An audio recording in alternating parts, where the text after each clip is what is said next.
साबिक chairman PTI का cipher case में जनरल टाइड बाजवा और अमरीकी सिफारत खाने के ऑफिशियल्स को गवाह बनाने का ऐलान। अडियाला जेल में केस की समाअत पर सहाफियों से गैर रस्मी गुफ्तगू में कहा, जनरल बाजवा ने डोनाल्ड लू के कहने पर सब किया, जनरल बाजवा को अदालत बुलाएंगे। एक सवाल के जवाब में कहा, बुशरा बीबी की शक्ल देखी ही तब थी जिस दिन निकाह किया था।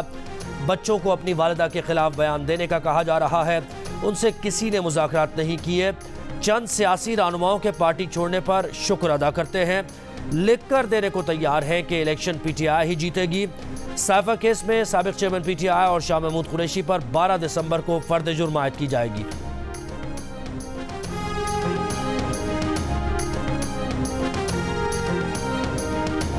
जस्टिस मज़ाहिर नकवी का सुप्रीम जुडिशल काउंसिल के शोकॉज नोटिस के जवाब में अपनी 2 आईनी दरखास्तें समाअत के लिए मुकर्रर करने का मुतालबा। शोकॉज नोटिस वापस लेने की इस्तदा। रजिस्ट्रार सुप्रीम कोर्ट के नोटिस के जवाब में कहा, उनकी दरखास्तों पर अब तक नंबर नहीं लगाया गया। रजिस्ट्रार को इख्तियार नहीं कि आईनी दरखास्त के काबिल समाअत होने का फैसला करे। कानून के मुताबिक जजिस की 3 रुकनी कमेटी ही दरखास्त का जायजा ले सकती है। उनके वकील ने कभी नहीं कहा था कि इल्ज़ामात वाज़े होने के बाद कानूनी एतराज़ नहीं करेंगे। सुप्रीम कोर्ट तैनाती की मुखालफत वाले एतराज़ पर चीफ जस्टिस ने वजाहत के बाद सिर्फ इस एतराज़ से इसलिए दस्तबरदार हुए थे कि जुडिशल काउंसिल गलती तस्लीम करते हुए शो कॉज वापस लेगी। जस्टिस मज़ाहिर नकवी ने जवाब की नकूल chief justice of Pakistan, justice Sardar Tariq और जस्टिस एजाजुल हसन को भी भिजवाई है। 8 फरवरी के इलेक्शन के लिए वजारत खजाना फंड्स जारी नहीं कर रहा। फौरी तौर पर 17 अरब रुपए दरकार हैं। इलेक्शन कमीशन ने सेक्रेटरी खजाना को तलब कर लिया। वज़ीर आज़म को भी सूरत हाल से आगाह करने का फैसला। इलेक्शन कमीशन के ज़राए का कहना है कि वजारत खजाना ने बार बार रुजू करने के बावजूद मुस्बत जवाब नहीं दिया। रवा माली साल के बजट में इलेक्शन के लिए मुख्तस 42 अरब रुपए में से अब तक 10 अरब रुपए मुहैया किए गए। रकम की फराहमी के बगैर किसी माकूल जवाज़ के तात्तुल का शिकार है।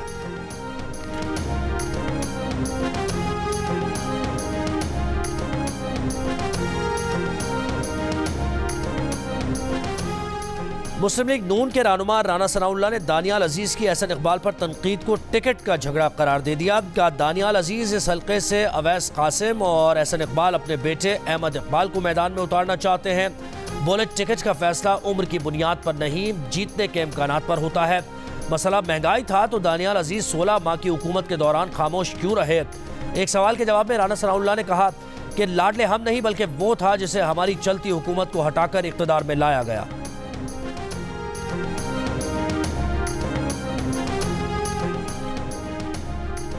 MQM ने हल्का बंदियों पर एतराज़ात पर इलेक्शन कमीशन के फैसलों को यकतरफा और बाय डिज़ाइन करार दिया। खालिद मकबूल सिद्दीकी ने कहा, पीपल्स पार्टी के तमाम एतराज़ात कबूल होना और बाकी तमाम जमातों के मुस्तरद होना महज इत्तेफाक नहीं।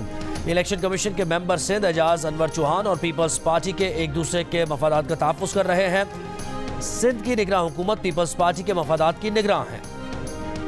रहनुमा पीपल्स पार्टी सईद गनी का कहना है कि जब उनकी जमात लेवल प्लेइंग फील्ड की बात करती है तो इसमें पीटीआई समेत तमाम जमातें शामिल हैं। नून लीग के लोग बरमला लाडला टैग का एतराफ़ करके नवाज शरीफ की सियासत का जनाजा निकाल रहे हैं।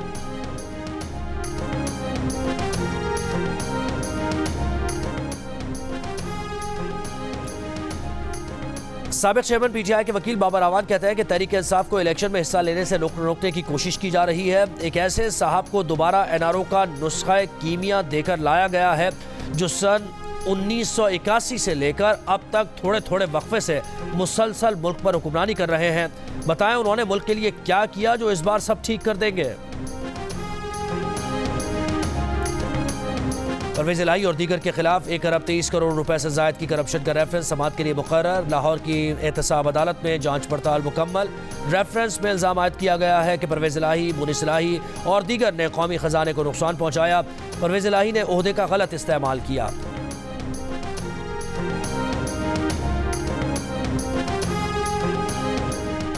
ANP खैबर पख्तूनख्वा का निगरान सूबाई हुकूमत पर जानिबदारी का इल्ज़ाम। सेक्रेटरी जनरल मियां इफ्तिखार शिकायत लेकर इलेक्शन कमीशन पहुंच गए। मीडिया से गुफ्तगू में कहा, हर जिले से ट्रांसफर पोस्टिंग से मुताल्लिक शिकायत आ रही है, जानिबदार लोगों की बासपुर्स की जाए।